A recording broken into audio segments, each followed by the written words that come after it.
اعوذ باللہ من الشیطان الرجیم بسم اللہ الرحمن الرحیم اللہم صلی علی محمد وآل محمد۔ ناظرین سلام علیکم۔ نہج بلاغہ سیریز کے اس ایپیسوڈ میں ایک بار پھر آپ کا استقبال ہے، آپ کا خیر مقدم ہے۔ خداوند متعال سے دعا ہے کہ آپ جہاں کہیں بھی ہوں شاد اور آباد ہوں اور صحت اور سلامتی کے ساتھ ہوں۔ آج کے اس ایپیسوڈ میں ہم ایک اور نورانی کلمے کو سمجھنے کی کوشش کریں گے۔ اس کا نمبر 364 ہے، 364 ہے۔ اس کلمے میں حضرت نے فرمایا قال علی علیہ السلام لا تسل عما لا یکون ففی الذی قد کان لک شغل۔ جو بات نہ ہونے والی ہو اس کے متعلق اس کے بارے میں سوال نہ کرو، اس لیے کہ جو ہے وہی تمہارے لیے کافی ہے۔ ویسے یہ کلمہ عام ہے کہ ہم ایسے سوالات سے پرہیز کریں جو ممکن نہیں ہے، جو ہونے والے نہیں ہیں، کیونکہ جو ہم جانتے ہیں، جس کا ہمیں علم ہے، وہی ہمارے لیے کافی ہے۔ لیکن خصوصاً یہ مسئلہ اس وقت دیکھنے میں آتا ہے جب محرم کے ایام میں، عزاداری کے ایام میں، یا پھر مسجدوں کے اندر مومنین اپنے پیش نماز سے، یا پھر جیسا کہ عرض کیا عزاداری میں جو ذاکر آیا ہوتا ہے، جو خطیب تشریف لایا ہوتا ہے، اس سے مومنین سوالات کرتے ہیں۔ تو یہ سوالات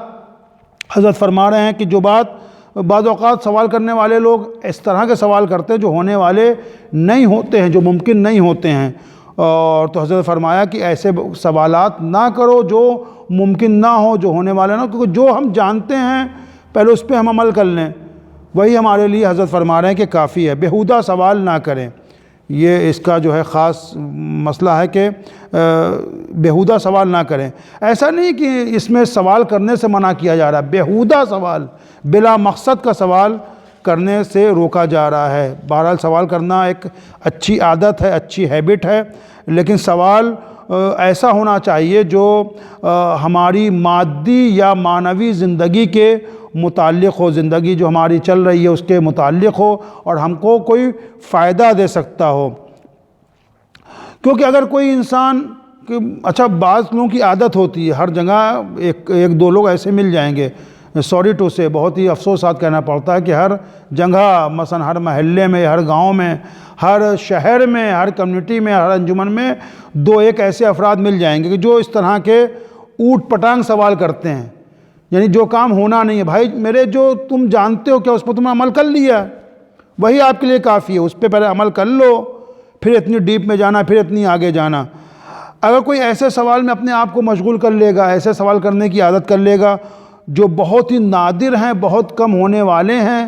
جو مثلا شاید سالوں پوری زندگی گزر جائے کبھی نہ ہوں، تو وہ اہم سوال سے محروم رہ جائے گا۔ دیکھیے اس کا مقصد ہرگز یہ نہیں کہ انسان سوال نہ کرے اور منع کیا جا رہا ہے، ایسا بالکل نہیں ہے، بلکہ وہ سوال کرے جو مبتلا بے ہیں، جن کا اس سے سروکار ہے، جو اس کی زندگی میں اثر انداز ہونے والے ہیں، ویسے سوال کرے۔ میں مثال کے ذریعے سے بات کو واضح کر دوں تاکہ بات مبہم اور ڈھکی چھپی نہ رہ جائے۔ دیکھیے مولا علی علیہ السلام نے جب کہا کہ سلونی سلونی، مجھ سے پوچھو، تو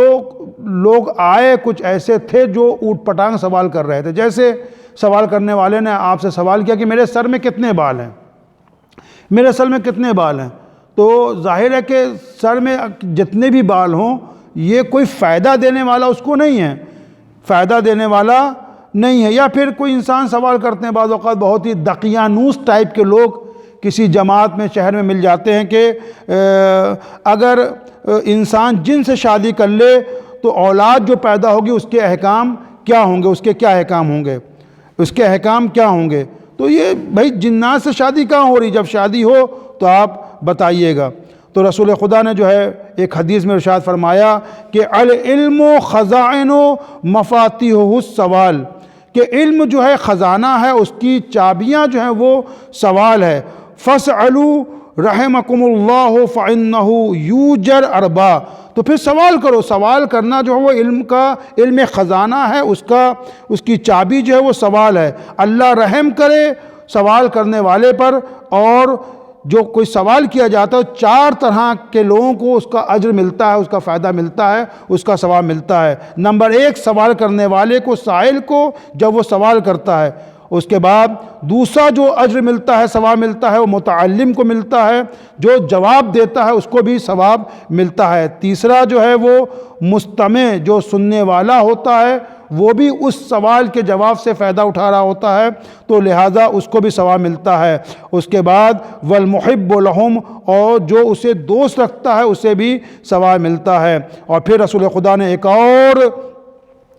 جگہ ارشاد فرمایا السوال نصف العلم، سوال کرنا آدھا علم ہے، لہٰذا ہم کو سوال کرنا چاہیے، لیکن ایسے امور کے بارے میں سوال نہ کریں جو غیر ممکن ہو۔ بعض لوگ سوال کرتے ہیں سمجھنے کے لیے نہیں بلکہ کٹ حجتی کے لیے، سامنے والے کو خار اور ذلیل کرنے کے لیے۔ اور بعض اوقات سوال کرنا جو ہے ہماری ذمہ داری کو بڑھا دیتا ہے، جیسے قرآن کے اندر ہے کہ بنی اسرائیل سے جب کہا گیا کہ گائے کو ذبح کیا جائے تو سوال پہ سوال کر رہے ہیں، تو قرآن نے بھی جو ہے، اللہ نے بھی جو ہے ان کی کنڈیشنز میں اضافہ کر دیا کہ گائے ایسی ہو، ایسی ہو، ایسی ہو۔ تو لہذا بھائی میرے جتنا جانتے ہو اس کے اوپر عمل کر لیں، زیادہ انسان جو ہے اس کے اندر میناکاری نہ کرے، لہذا یہی بہت ہے۔ اچھا، بعض اوقات سوال انسان اس طرح کرتا ہے کہ سامنے خود سمجھنے کی صلاحیت نہیں رکھتا، مثلا خدا کی قضا و قدر کے بارے میں سوال کر رہا ہے، یہ ایک علمی اور فلسفے کی دقیق بحث ہے، یہ آپ کی سمجھ میں نہیں آئے گی۔ اللہ کی قضا و قدر، اللہ کی مصلحت اور اس طرح کی باتوں کے اوپر انسان سوال کرتا ہے۔ لہذا حضرت نے فرمایا کہ انسان لا تسأل اما لا یکون ففی الذی قد کان لک شغل، اس جو بات ہونے والی نہیں ہے اس کے بارے میں سوال نہ کرو، اس کے متعلق سوال نہ کرو، کیونکہ جو تم جانتے ہو الذی قد کان لک شغل، مثلا جو تم جانتے ہو وہی تمہارے لیے کافی ہے۔ ایک کتے کی عادت تھی کہ وہ ہر کار والے کے پیچھے دوڑا کرتا تھا، ہر کار والے کے پیچھے دوڑتا تھا، تو کسی نے سوال کیا بھائی یہ کتا کیوں دوڑتا ہے ہر کار والے کے پیچھے؟ تو سامنے والا نے جواب دیا بھائی میرے سوال یہ نہیں ہے کہ یہ کتا ہر کار والے کے پیچھے کیوں دوڑتا ہے، سوال یہ ہے کہ اگر یہ دوڑ کے پکڑ بھی لے گا تو کرے گا کیا، کرے گا کیا؟ تو بعض اوقات جماعت کے اندر عالموں سے، ذاکروں سے، خطبہ سے ایسے سوال کیے جاتے ہیں، امام جماعت سے ایسے سوال لوگ کرتے ہیں جن کا کوئی سروکار ان کی زندگی میں ہے ہی نہیں، اگر سوال کا جواب ان کو مل بھی گیا تو کریں گے کیا؟ میرے عزیز، میرے دوست، میرے بھائی، جو آپ جانتے ہیں وہی آپ کے لیے کافی ہے، اس پہ عمل کریں اور توفیقات میں اللہ آپ کی اضافہ کرے، واجبات کو جانیں، محرمات کو جانیں۔ یہ موٹے موٹے جو گاڑے گاڑے سوال ہیں ان سے پرہیز کریں، مثلا واجبات کو جانیں۔ ہم کو جاننا چاہیے کہ غسل کیسے انجام دیا جاتا ہے، غسل ایک بعض اوقات لوگوں کو صحیح غسل نہیں معلوم ہوتا اور قضا و قدر کے بارے میں سوال کر رہے ہوتے ہیں، ان کو واجبات نماز نہیں معلوم ہوتا کہ نماز میں کتنی چیزیں واجب ہیں، شکیات نماز نہیں معلوم ہوتی کہ نماز میں شک ہو جائے تو کیا کریں، اور اس کے بعد مبطلات نماز نہیں معلوم ہوتے کہ نماز کن چیزوں سے باطل ہوتی ہے، وضو کن چیزوں سے ٹوٹتا ہے۔ یہ ہماری زندگی کے لیے اہم ہے۔ احتضار کے عالم میں مردے کو کیسے لٹایا جائے، کیسے حنوط کیا جائے، کیسے کفن دیا جائے، کیسے اس کو دفنایا جائے،